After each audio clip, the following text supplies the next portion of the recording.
Welcome to the West Elm Couch. Thank you so much. So tell us your name, what you did. Your film is The Christmas Fish. Tell us a little bit about the project, what happened, what did not happen. Okay. Tell me everything. Okay, cool. So my name is Cole Stam, and I'm the writer, director, actor for The Christmas Fish. It was my thesis film for New York University. I went to a master's program called Tisch Asia, which was in Singapore. And so to graduate from there, we all have to do a thesis film. And I chose to do it in Prague, and I sort of wrote a loosely autobiographical film or story that was sort of based on my experience going to Prague when I was about 20 or 21 and was in college and went to visit my older cousin who I kind of looked up to, who was an English teacher there. And he had kind of he was like the one to sort of buck tradition and go over there and do something kind of crazy. And so I went over there, and I had a very weird trip because it seemed like he didn't really I don't know. It was strange because it kind of felt like I think he was still adjusting to being in a new place, and maybe I felt like maybe he was a little bit ashamed that this kind of very American kind of Lost in the middle of Prague. Yeah, kind of like maybe that we would expose him for his Georgia roots, and maybe because I wasn't the most cultured person at 20 or 21. You know what I mean? Who is? But it was an amazing trip, and we had Christmas dinner at this family's house, and they served this carp that had been in a bathtub, and we drank absinthe, and it was a really kind of an interesting experience, and it always stuck with me. And so, 10 years later, I'm in school and had to write my thesis film, and I'd been traveling a lot, and the film I'd made previous to this, I shot in the Philippines, and I was just really kind of hungry to keep traveling and make another film abroad, and this idea kind of came to me, and originally it was about two cousins, but then it was too long of a short, so I had to cut it, and it became about sort of, I guess, my feelings traveling abroad mixed with sort of what I remember about that situation, and just awkwardness and social anxiety, I think, which is two things I suffer from sometimes. So. Oh, the awkwardness is real in your film. Yeah. And it's something that I personally really love. It's very sadistic, watching people in an awkward situation. Oh, it's great.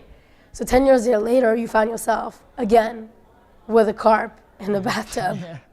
Well, I don't remember exactly my relationship to the carp back then. I think I made it this big thing. They kept it in a bathtub for a week.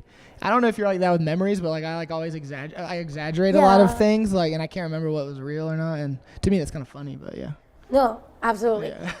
How many carp actors did you have in the film? We had two carp actors that were, amazing. Big, beautiful creatures, Absolutely. And that's a bit of a sensitive thing, I know it's you kill fish, you eat them, we eat turkey or goose or whatever at our holiday things, and so I've always worried about that sometimes during the film. It's kind of tough seeing animals in a vulnerable position. Absolutely. As it is, They're great actors. I'm an animal lover, and I don't know. But the two carps were great actors. We can't even tell them apart. Yeah, for sure. And having carp actors is much easier than having an actual actor. Yeah. Since you did not plan on being the star of the film, but circumstances forced you to be the star. Yeah. I'm glad that I got to bring that up in the Q&A after the screening, because to me that's one of I think the person's question was what challenges did any of your films have and how did you overcome them? And to me it's I get kind of excited about telling that story because I almost think it's as good as the film, kind of the behind the scenes. And we basically cast this really talented actor to play the main character, Kurt. It's this guy, Peter Vack, who is also a director as well.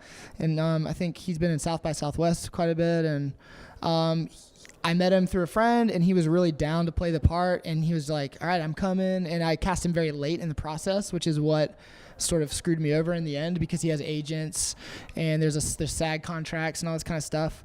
And I'd been going to school in Singapore, not like a USC or AFI thing, so I wasn't quite as in tune with all of the SAG and the union regulation. So I was more in NYU can be a bit more guerrilla style too sometimes, even though they encourage us to. Obviously, we have to go through insurance and all that kind of stuff.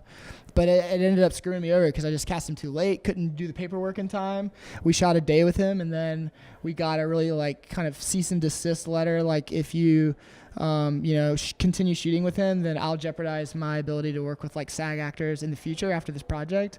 And I'm not even graduated from school yet. Yeah. So that's not a great way to start your career, I don't think. So I was like, all right, well, we're either scrapping the film or I got to think of plan B, and it had been mentioned days before when we were casting, like, oh, it'd be kind of funny if you played the part, because you wrote it and everything. Yeah, even though I'm not an actor, and we were just joking about it. Yeah, that'd be kind of funny. And then it became super real. It got really real, and we didn't expect that. And then I was like, well, shit, I don't have a backup actor, so let's do it,